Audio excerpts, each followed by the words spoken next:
Hello everyone, welcome to my channel Archive Maths. My name is Rajshekhar.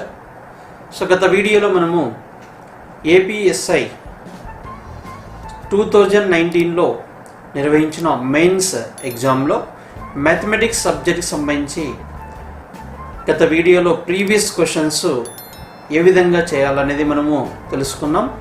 మరి వాటికి కంటిన్యూషన్లో భాగంగా ఈరోజు మరికొన్ని ప్రాబ్లమ్స్ను ఏ విధంగా చేయాలనేది చూద్దాం.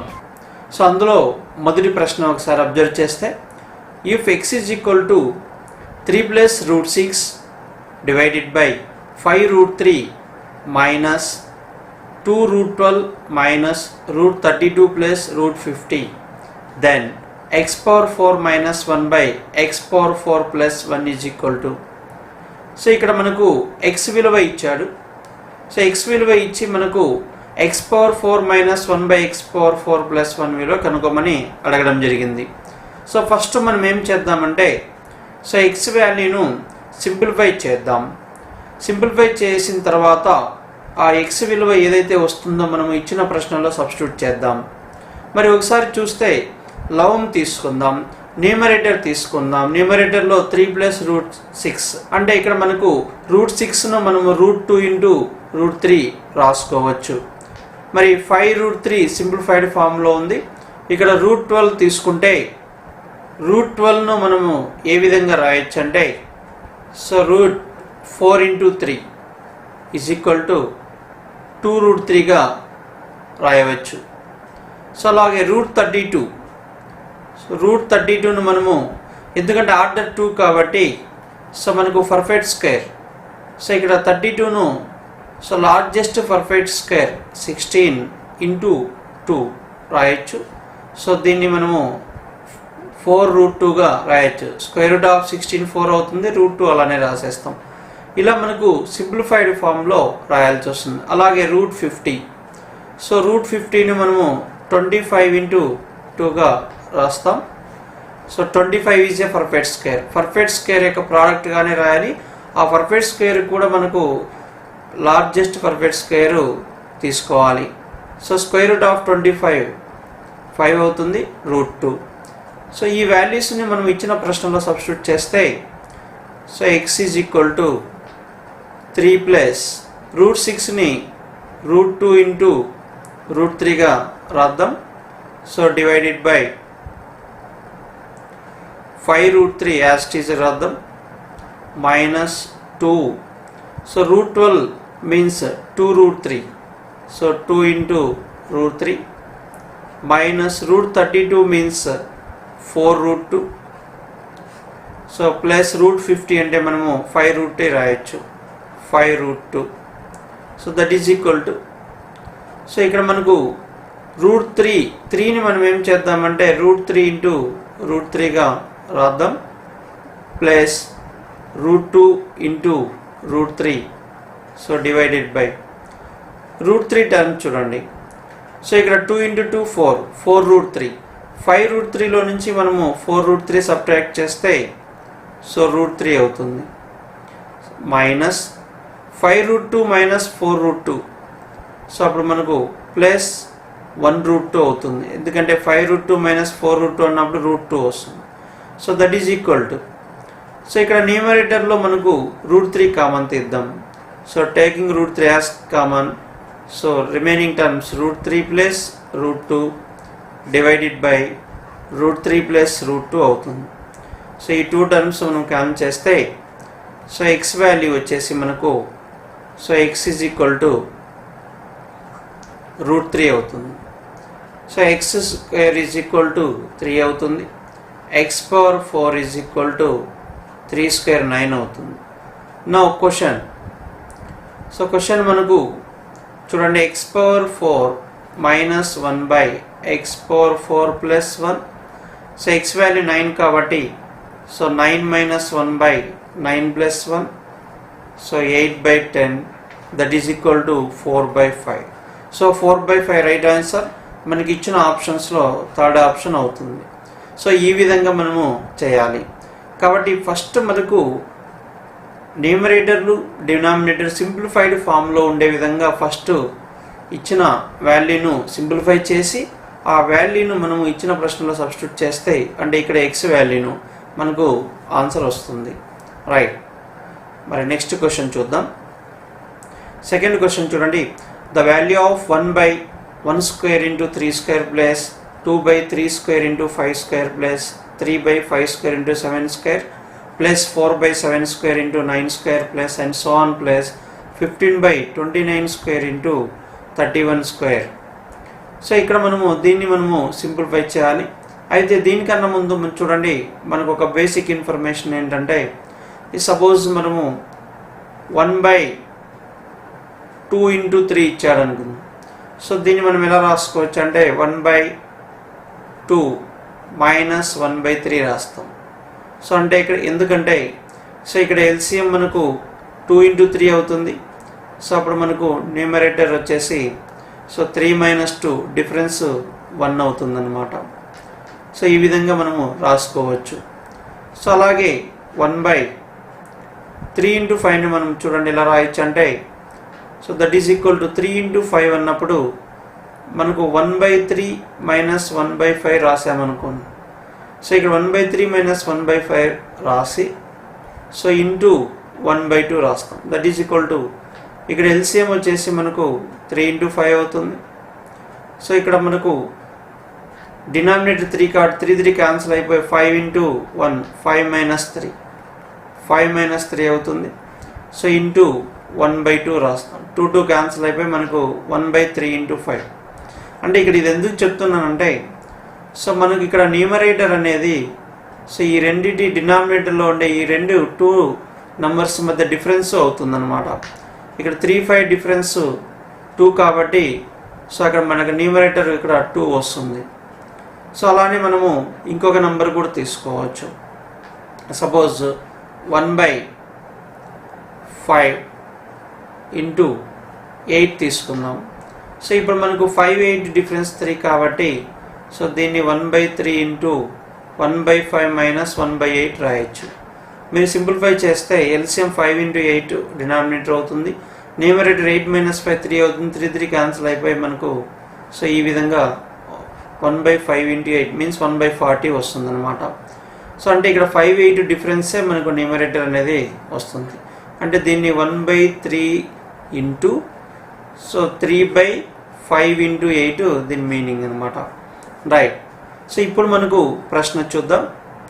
సో ఇక్కడ 1/1 స్క్వేర్ ఇంటూ 3 స్క్వేర్. 1 స్క్వేర్ అంటే 1 1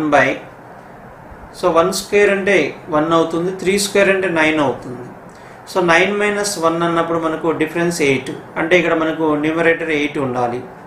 సో అలానే 3 స్క్వేర్ 9, 5 స్క్వేర్ 25. 25 మైనస్ 9 16 అవుతుంది. అంటే ఇక్కడ 16 మల్టిపుల్ ఆఫ్ 2. 8 2 16 కాబట్టి ఇక్కడ న్యూమరేటర్ 16 వస్తుంది.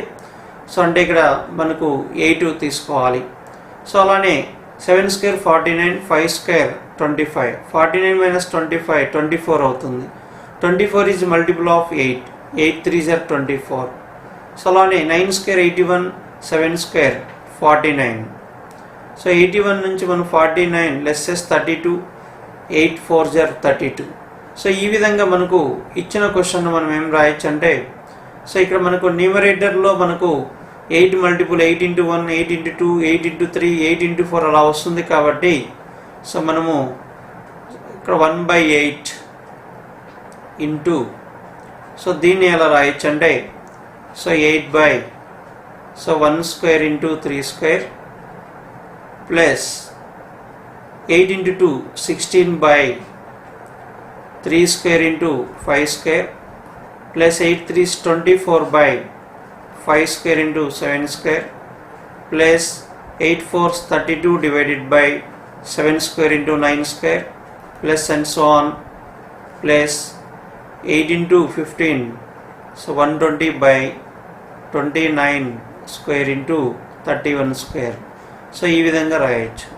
సో ఇక్కడ ఆల్రెడీగా మనకు 8/8 తీసుకొని న్యూమరేటర్లో ఉండే 8ను సో మనం బ్రాకెట్లో పంపిస్తే ఈ విధంగా మనకు వస్తుంది. సో నెక్స్ట్ మనం దీన్ని ఎలా రాయొచ్చు అంటే, సో 1/8 అలానే రాసేసి సో దీన్ని మనము 1/1 మీన్స్ 1 స్క్వేర్ మైనస్ 1/3 స్క్వేర్గా రాయొచ్చు.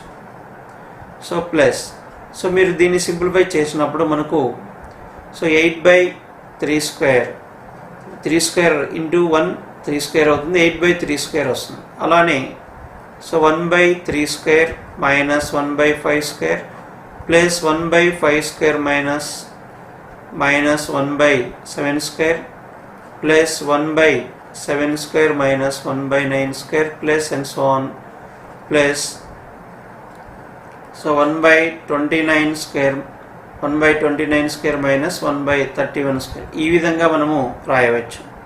సో ఇందులో ఒకసారి మనం అబ్జర్వ్ చేసినప్పుడు మనకు minus 1/9 square plus 1/9 square cancel అవుతాయి.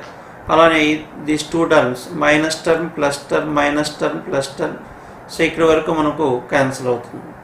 ఇంకా రిమైనింగ్ టర్మ్స్ ఒకసారి మనము అబ్జర్వ్ చేస్తే that is equal to 1/8 into 1/1 square means 1 minus 1/31 square 961 అవుతుంది.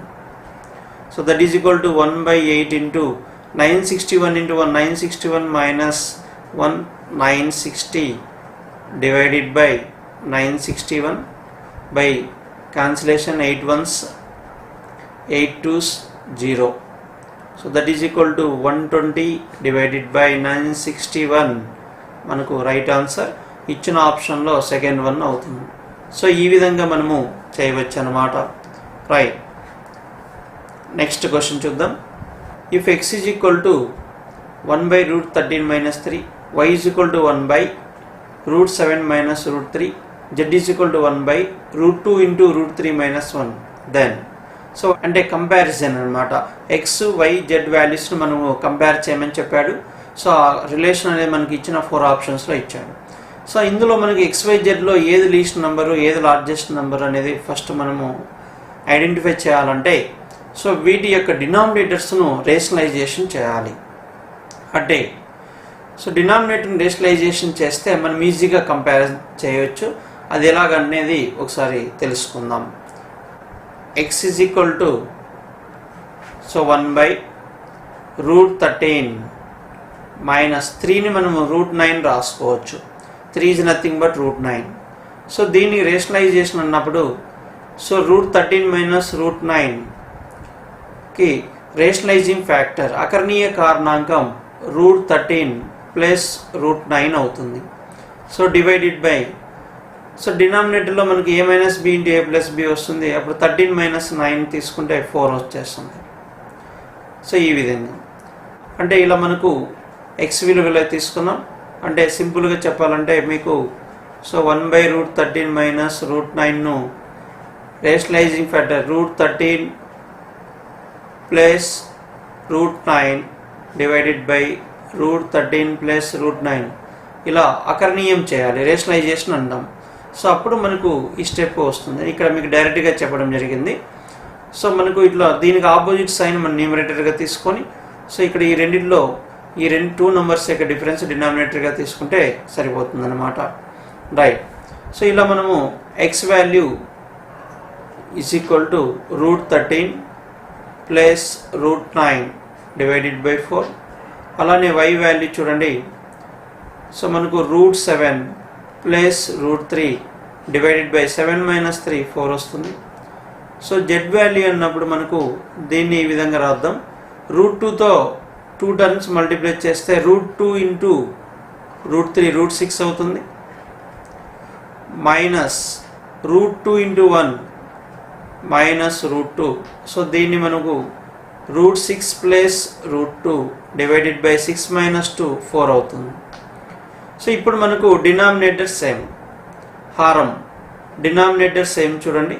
సో డినామినేటర్ సేమ్ డినామినేటర్, మరి సేమ్ డినామినేటర్ ఉన్నప్పుడు ఫ్రాక్షన్లో మనకు సో ఏ న్యూమరేటర్ అయితే లార్జర్ వాల్యూ వస్తుందో సో ఆ ఫ్రాక్షన్ అనేది గ్రేటర్ వాల్యూ అవుతుంది. మరి ఇందులో మనకు లార్జర్ వాల్యూ √13 ప్లస్ √9 అన్నిటికన్నా పెద్దది కాబట్టి x is greater than y, y is greater than z. So ఇక్కడ ఎక్స్ యొక్క విలువలో న్యూమరేటర్ √13 √9, సో √7 + √3 కన్నా బిగ్ వాల్యూస్. అలానే √7 + √3 అన్నప్పుడు జెడ్తో కంపేర్ చేసినప్పుడు √6 + √2, అప్పుడు y గ్రేటర్ అవుతుంది. సో దీన్ని x greater than y greater than z or z is less than y, y is less than x. So ఈ వీటిలో మనకి ఇచ్చిన ఆప్షన్లో చూడండి, సో మనకు z is less than y, y is less than x, option 3 అనేది మనకు right answer అవుతుంది. సో ఈ విధంగా మనము ఈజీగా సాల్వ్ చేయవచ్చు అన్నమాట. మరి ఈరోజు క్లాస్లో మనకు సో APSI 2019లో నిర్వహించిన మెయిన్స్లో మనకు పేపర్ 3 మ్యాథమెటిక్స్కి సంబంధించిన ప్రశ్నలను మనము సాల్వ్ చేయడం జరిగింది. సో నెక్స్ట్ క్లాస్లో మరిన్ని క్వశ్చన్స్ వాటిని ఎలా సాల్వ్ చేయాలి అనే విషయం మనము తెలుసుకుందాం. సో మరి కొత్తగా ప్రిపేర్ అవుతున్న అభ్యర్థులకు ఈ ప్రీవియస్ క్వశ్చన్స్ ఒకసారి పరిశీలించడం వలన ప్రశ్న స్వరూపంతో పాటు ప్రశ్న యొక్క వెయిటేజ్, అంటే మనకు ఏ స్టాండర్డ్లో క్వశ్చన్ అడుగుతున్నాడు అనే విషయాలు తెలుస్తుంది. ఆప్షన్స్ ఎలా ఇచ్చాడు, మనం ఎలా అప్రోచ్ చేయాలి అనేది కూడా మనకు తెలుస్తుందన్నమాట. మరి ఈ వీడియో కనుక మీకు నచ్చితే లైక్ చేయండి, షేర్ చేయండి. మరిన్ని వీడియోలు పొందడానికి మా ఛానల్ను సబ్స్క్రైబ్ చేసుకోండి. పక్కనే ఉన్న బెల్ ఐకన్ను క్లిక్ చేయండి. Thank you for watching. Thank you very much.